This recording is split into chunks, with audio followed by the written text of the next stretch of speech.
Hallelujah, सभी को जय मसीह की। तो आज मैं आप लोगों को एक बहुत ही बड़ा रहस्य बताने जा रहा हूँ कि आप लोगों को, बहुत से लोगों को इस बारे में पता भी होगा और बहुत से लोगों को शायद, जो नए मसीही लोग हैं, जो प्रभु को भी नए में जाने हैं, उनको नहीं पता होगा। तो आज मैं आपको बताऊंगा। एक वीडियो जो है 15 मिनट की वीडियो ये रहेगी और उस वीडियो में आप देखेंगे कि परमेश्वर ने जगत को कैसे बनाया, परमेश्वर ने कैसे सृष्टि बनाई। और हम जो घमंड करते हैं कि हम ये हैं, हम वो हैं, हमारे पास सब कुछ है, हम बहुत कुछ कर सकते हैं, है ना। तो आज मैं आपको बताऊंगा कि हमारी औकात क्या है। और वचन कहता है सब वस्तुएं उसी के द्वारा रची गई है, क्या छोटी क्या बड़ी, सब वस्तुएं उसी के द्वारा रची गई है। भजन संहिता में लिखा है कि यहोवा ने पृथ्वी बनाई, आकाश बनाया, तारागण बनाए, ग्रह बनाए, एक एक प्लैनेट्स बनाया। तो आइए हम इस वीडियो को देखते हैं और खुदावन आप लोगों को ब्लेस करेगा, आशीषित करेगा और आज आपको पता लगेगा कि परमेश्वर ने क्या क्या बनाया। तो आइए हम देखते हैं इस वीडियो। इस ब्रह्मांड में हमारी औकात रेत के एक दाने के बराबर भी नहीं है। अगर ब्रह्मांड के संदर्भ में देखा जाए तो हमारा इस धरती पर होना या ना होना, इससे ब्रह्मांड को कोई फर्क नहीं पड़ता। ब्रह्मांड इतना बड़ा है कि इसका वास्तविक आकार आपको सच में हैरान कर देगा। हम इंसान अपने ऊपर बहुत घमंड करते हैं, लेकिन ये वीडियो हमारे घमंड को चूर चूर कर देगा। ये है हम इंसान, इस धरती की सबसे बुद्धिमान प्रजाति। हमारी हाइट ज्यादा नहीं, 5 से 6 फीट तक एवरेज होती है, लेकिन हमारी बुद्धि का आकार इतना बड़ा है कि इस धरती पर हम अपनी बुद्धि के दम पर राज करते हैं। हम इंसानों ने एक से एक बड़ा स्ट्रक्चर बनाकर आसमान की गहराइयों को छुआ है। चाहे हम स्टैचू ऑफ लिबर्टी की बात करें, मिस्र के पिरामिड की, स्टैचू ऑफ यूनिटी की, या अभी तक की सबसे बड़ी बिल्डिंग बुर्ज खलीफा की बात करें, ये सब बड़े बड़े निर्माण हम इंसानों को गौरवान्वित महसूस कराते हैं। लेकिन कुदरत के सामने हमारी क्या औकात है, ये भी देख लो। ये है माउंट फ्यूजी, जो कि 3.7 किलोमीटर ऊंचा है। अब इसके सामने हम इंसानों द्वारा बनाए गए गगनचुंबी निर्माणों को देखिए। लेकिन ये माउंट फ्यूजी भी कुछ नहीं है माउंट एवरेस्ट के सामने। माउंट एवरेस्ट दुनिया की सबसे ऊंची चोटी है और समुद्र तल से इसकी ऊंचाई लगभग 9 किलोमीटर है। और ये है चिकसुलब एस्ट्रॉयड, जो कि 10 किलोमीटर बड़ा था। आपको बता दूं कि अभी से 6.5 करोड़ साल पहले माउंट एवरेस्ट से भी बड़ा ये एस्ट्रॉयड धरती से टकराया था, जिसने पृथ्वी पर एक महाप्रलय को जन्म दिया और डायनासोर की पूरी प्रजाति उसमें विलुप्त हो गई। और ये है सीरिस, हमारे सोलर सिस्टम का सबसे छोटा ड्वार्फ प्लैनेट यानी बौना ग्रह, जिसका डायामीटर 946 किलोमीटर है। आपको बता दूं कि नासा ने इस पर अपना एक मिशन भेजा था जिसका नाम था डॉन मिशन। उस स्पेसक्राफ्ट ने साल 2015 से 2018 तक इसकी परिक्रमा की और इसकी पढ़ाई की, और उस रिसर्च में पता चला कि इस पर पानी का बहुत बड़ा भंडार है जो कि बर्फ के रूप में मौजूद है। अब आप सोच रहे होंगे कि उससे हमें क्या, लेकिन आपको बता दूं कि वैज्ञानिकों के लिए धरती के अलावा किसी भी अन्य ग्रह पर पानी का मिलना बहुत कीमती है, क्योंकि जहां पर पानी वहां पर एलियन लाइफ। अब इस बौने ग्रह पर मौजूद पानी के अंदर जीवन पनप रहा है या नहीं, ये तो भविष्य में ही पता चलेगा। ये है हमारे सोलर सिस्टम का सबसे बड़ा बौना ग्रह प्लूटो, जिसका डायामीटर 2400 किलोमीटर है। साल 2006 से पहले प्लूटो सौरमंडल के 9वें प्लैनेट के रूप में गिना जाता था, लेकिन साल 2006 में इससे ग्रह होने का दर्जा छीन लिया गया और इसे ड्वार्फ प्लैनेट की कैटेगरी में डाल दिया गया। प्लूटो नेपच्यून के बाद इस कुइपर बेल्ट का एक सदस्य है। प्लूटो से अगर हम अपने सूर्य को देखें तो ये कुछ इस तरह का दिखाई देगा, लेकिन बिना टेलीस्कोप के यहाँ से धरती को देख पाना असंभव है। और ये है हमारे सौरमंडल का सबसे छोटा और सूर्य के सबसे नजदीकी ग्रह मरकरी। इसका डायामीटर 4900 किलोमीटर है। और इससे बड़ा है हमारा पड़ोसी मंगल ग्रह, जिसका डायामीटर 6800 किलोमीटर है। और ये है हमारा दूसरा पड़ोसी ग्रह वीनस, जिसका डायामीटर 12000 किलोमीटर है। रात के आसमान में वीनस ही वो ग्रह है जो हमारी धरती से सबसे ज्यादा चमकीला दिखाई देता है। और वीनस से थोड़ी सी बड़ी है हमारी पृथ्वी, जो कि हमारा घर है, और इसका डायामीटर 13000 किलोमीटर है। वीनस और पृथ्वी का साइज और ग्रेविटी लगभग एक जैसी है। इस वजह से वीनस को पृथ्वी की छोटी बहन बोला जाता है। पृथ्वी की तुलना अगर हम सौरमंडल के बाकी के अन्य ग्रहों से करें तो उनके सामने हमारी पृथ्वी कुछ इस तरह की दिखेगी। ये है हमारे सौरमंडल का सबसे बड़ा ग्रह जुपिटर, जिसका डायामीटर 1,40,000 किलोमीटर है।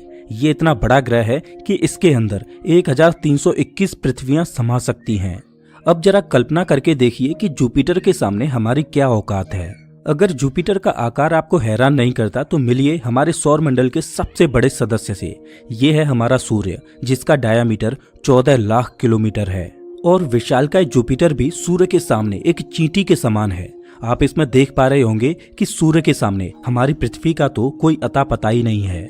हमारी औकात सूर्य के सामने कितनी है, अब जरा इसे देखिए। हम जब पृथ्वी पर खड़े होकर होराइजन को देखते हैं तो हमें ऐसा लगता है कि पृथ्वी बहुत बड़ी है और ये फ्लैट है। हमें ऐसा इसलिए लगता है क्योंकि पृथ्वी इतनी बड़ी है कि हमें इसका कर्वेचर दिखाई ही नहीं देता।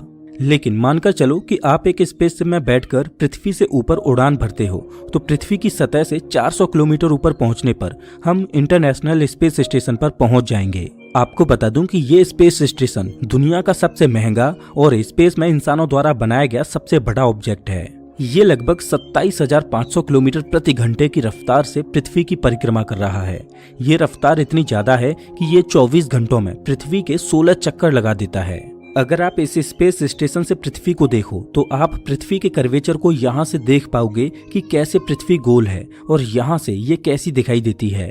लेकिन यहाँ से भी देखने पर पृथ्वी बहुत बड़ी दिखाई देती है।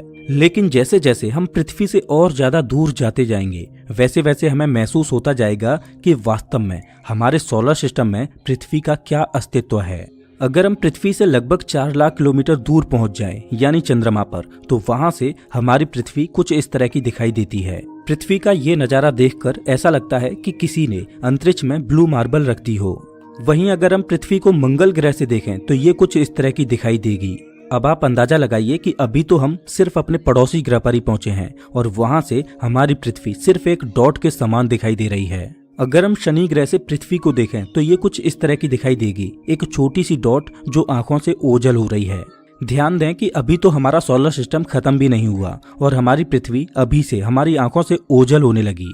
अगर हम अपने स्पेसशिप को इतना ऊपर ले जाएं जहां से हम अपने सोलर सिस्टम को एक ही बार में देख पाएं तो वो नजारा हमें कुछ इस तरह का दिखाई देगा।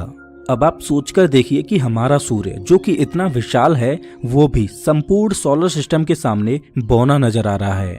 हमारा सोलर सिस्टम कितना बड़ा है आप इस चीज का अंदाजा इस बात से लगाइए कि अगर हम सूर्य से लेकर नेपच्यून तक एक सीधी लाइन बनाएं तो इस लाइन में हमारे सूर्य जितने 3000 से भी ज्यादा सूर्य समा जाएंगे। तो आप इससे अंदाजा लगा सकते हो कि हमारे सोलर सिस्टम के सामने सूर्य की क्या औकात है। लेकिन ये भी सच है कि सूर्य की ग्रेविटी इतनी तीव्र है कि वो इतनी दूर तक सभी प्लैनेट्स और एस्ट्रॉइड्स को अपनी ग्रेविटी में फंसाए हुए है। वो सूर्य जो खुद में इतना विशाल है कि इसमें हमारी पृथ्वी जैसी 13 लाख पृथ्वियां समा जाएंगी। अगर आपको सूर्य का आकार बहुत बड़ा लगता है तो इससे मिलिए, यह है सीरियस ए स्टार जिसका डायामीटर 25 लाख किलोमीटर है जो हमसे 8.6 प्रकाश वर्ष दूर है। इससे भी बड़ा है वेगा स्टार जिसका डायामीटर 38 लाख किलोमीटर है। अब जरा सोचकर देखिए कि इस वेगा स्टार के सामने हमारा सूर्य कितना बौना है। लेकिन वेगा स्टार भी बौना रह जाता है पोलक्स स्टार के सामने। इसका डायामीटर 1,20,00,000 किलोमीटर है। अब इसके सामने हमारे सूर्य को देखो, वो कितना छोटा नजर आ रहा है।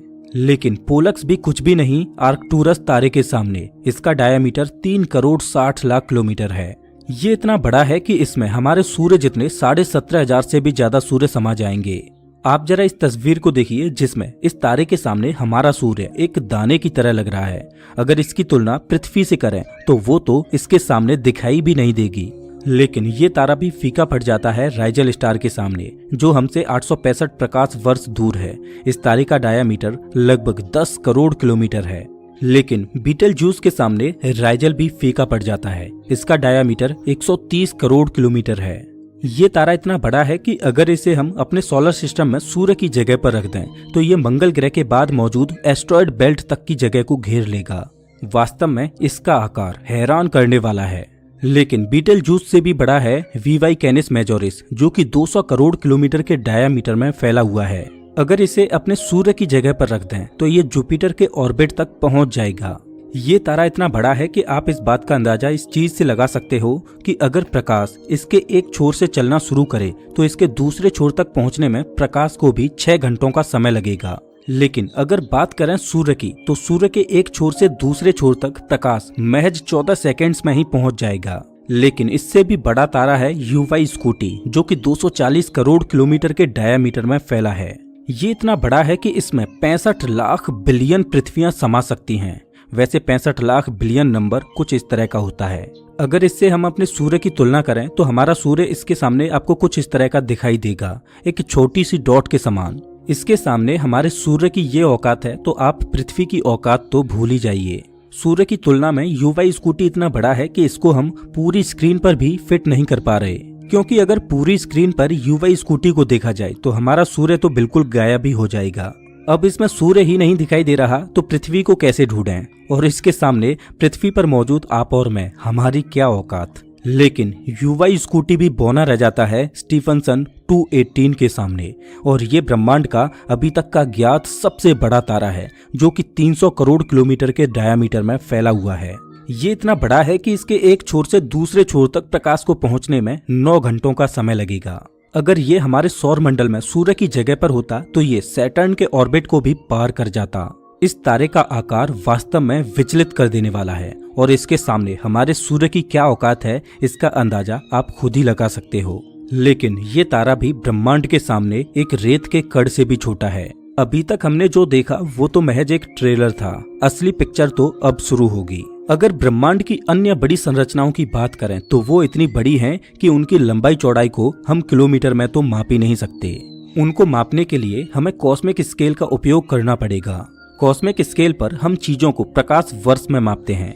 ये है हेलिक्स नेबुला, जो कि 5 प्रकाश वर्ष में फैला हुआ है। आपको बता दूं कि एक नेबुला तारों का घर होता है, मतलब नेबुला के अंदर नए तारों का जन्म होता है। आमतौर पर नेबुला धूल, हाइड्रोजन, हीलियम और अन्य आयोनाइज्ड गैसों के बादलों से बना होता है।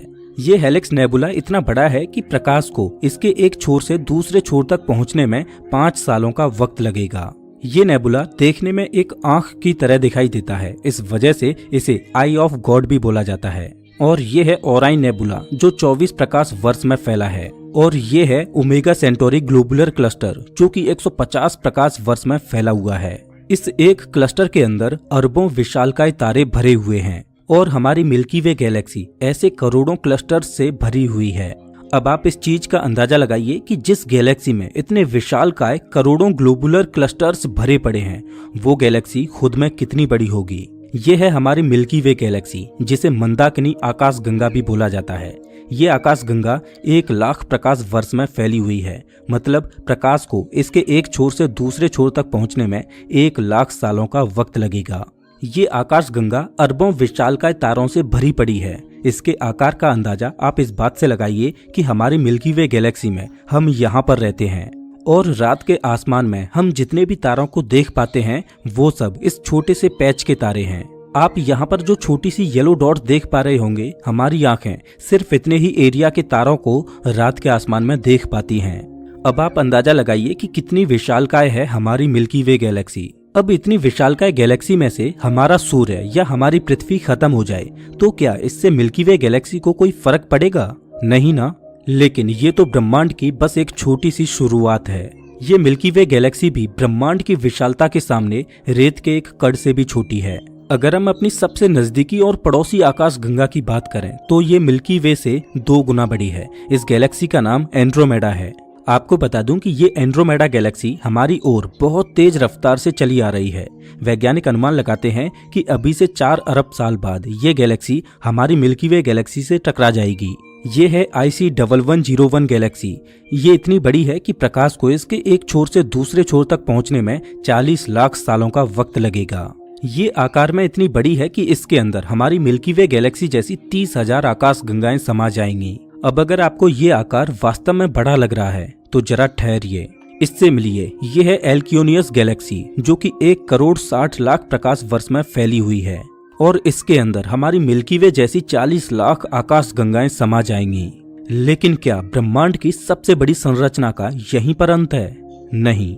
ब्रह्मांड में गैलेक्सियां झुंड में मौजूद हैं और ये है हमारी गैलेक्सियों का झुंड, जिसमें हमारी मिल्की वे और अन्य पड़ोसी गैलेक्सीज मौजूद हैं। और गैलेक्सीज के इस छोटे से झुंड को लोकल ग्रुप बोला जाता है। और गैलेक्सीज के ऐसे लाखों करोड़ों लोकल ग्रुप मिलाकर आकाश गंगाओं का एक सुपर क्लस्टर बनाते हैं और ये है वर्गो सुपर क्लस्टर। और ये है लेनिया सुपर क्लस्टर। इसमें वर्गो सुपर क्लस्टर जैसे अनगिनत सुपर क्लस्टर्स मौजूद हैं। और ये है ऑब्जर्वेबल यूनिवर्स, जिसमें लेनिया जैसा विशालकाय सुपर क्लस्टर भी एक डॉट के समान दिखाई दे रहा है। और इस ऑब्जर्वेबल यूनिवर्स के अंदर लेनिया जैसे असंख्य सुपर क्लस्टर्स भरे पड़े हैं। अब जरा सोच कर देखिए कि इस ऑब्जर्वेबल यूनिवर्स में से लेनिया सुपर क्लस्टर, जिसमें अरबों खरबों गैलेक्सीज मौजूद हैं, वो इसमें से खत्म हो जाए तो इससे ब्रह्मांड को कोई फर्क पड़ेगा? नहीं ना। ये ऑब्जर्वेबल यूनिवर्स 93 अरब प्रकाश वर्ष में फैला हुआ है। अब ये 93 अरब सालों का वक्त कितना होता है, तो उसकी तुलना आप इससे कीजिए कि हमारी पृथ्वी को बने हुए अभी महज 4.5 अरब सालों का ही वक्त हुआ है। और खुद ब्रह्मांड को बने हुए ही महज करीब 14 अरब सालों का वक्त हुआ है। सच में ब्रह्मांड की विशालता दिमाग को चकरा देती है और हमारे घमंड को चूर चूर कर देती है। इस ब्रह्मांड की विशालता के सामने अभी तक की ज्ञात सबसे बड़ी एल्क्योनियस गैलेक्सी भी कोई हैसियत नहीं रखती। तो हमारे सूर्य और पृथ्वी की तो आप बात ही छोड़ दो। पृथ्वी पर इतने तो रेत के दाने भी नहीं हैं, इससे ज्यादा तो ब्रह्मांड में आकाश गंगाएं भरी पड़ी हैं। अब हम कहते हैं कि इस ब्रह्मांड की हम सबसे खास सभ्यता हैं। तो मुझे आप एक बात बताइए कि इतने बड़े ब्रह्मांड में, जिसमें असंख्य आकाश गंगाएं भरी पड़ी हैं, जिनमें असंख्य तारे हैं, क्या उनमें से किसी तारे के चारों ओर कोई ऐसा ग्रह चक्कर नहीं काट रहा होगा जिस पर हमसे भी खास सभ्यता रह रही हो? आप सोचकर देखिए कि ब्रह्मांड की विशालता के सामने हमारा क्या अस्तित्व है। लेकिन भले ही ब्रह्मांड के सापेक्ष में हमारा अस्तित्व ना के बराबर हो, लेकिन अभी तक पृथ्वी ही एकमात्र ऐसा ज्ञात ग्रह है जिसने अपने ऊपर जीवन को सजाया है। और यही बात हमें और पृथ्वी को सबसे खास बनाती है। धरती पर कभी जीवन सिंगल सेल के रूप में पैदा हुआ था, लेकिन एवोल्यूशन के चलते आज जीवन जटिल रूप ले चुका है। क्या आपने कभी सोचा है कि अरबों साल पहले धरती पर जीवन कैसा था? कैसे इंसान धरती पर आए? उम्मीद करता हूँ आप लोगों को ये वीडियो बहुत अच्छी लगी होगी। ये वीडियो किसी ब्रदर के जरिए से बनाई गई है, तो मुझे किसी की वीडियो को कॉपी करने का शौक नहीं है। बस मैं इस वीडियो को लोगों को दिखाना चाहता था कि परमेश्वर ने, गॉड ने क्या बनाया है हमारे लिए। खुदा आप लोगों को ब्लेस करेगा। जय मसीह की।